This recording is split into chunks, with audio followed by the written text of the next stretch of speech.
Mayong gabi sa atong matag usa. So niningtak na sa kagabion mopaambit ang sabta padayon sa pulong sa Dios. So ang akong i-share karon mga ah, guys kining diri sa book of Mark chapter 5 verse number 15 ingon ang Bible, and they came to Jesus and see him that was possessed with the devil and had the legion sitting and clothed and in his right mind, and they were afraid. So ang ato lang ay paambit karon ning taknas kagabion kini bang buluhaton nato sa pagsimba.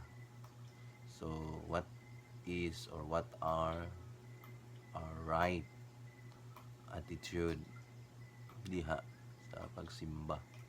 So unsa may atong buluhaton sa dihang musimba ta sa Ginoo.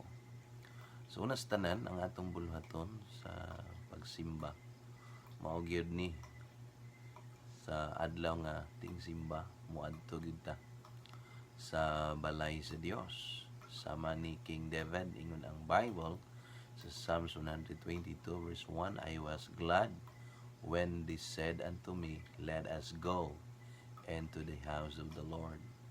So atong masabtan mga guys, kinahanglan gyud nga na ang atong presensya pag-adto sa balay sa Dios.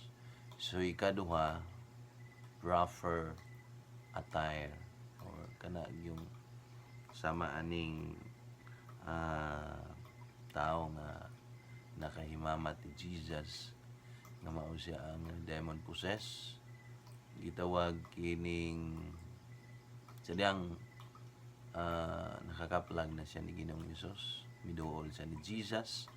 And then ikaduha, ang iyahang gihimo gitawag kining nagsulob na siya sa insakto. So mao na ang buluhaton, no? Kumuadto dita sa balay sa Dios, magsulob ta sa insaktong sinuluban. And then ikatulo, gitawag gikinahanglan nato mga guys ang gitawag kining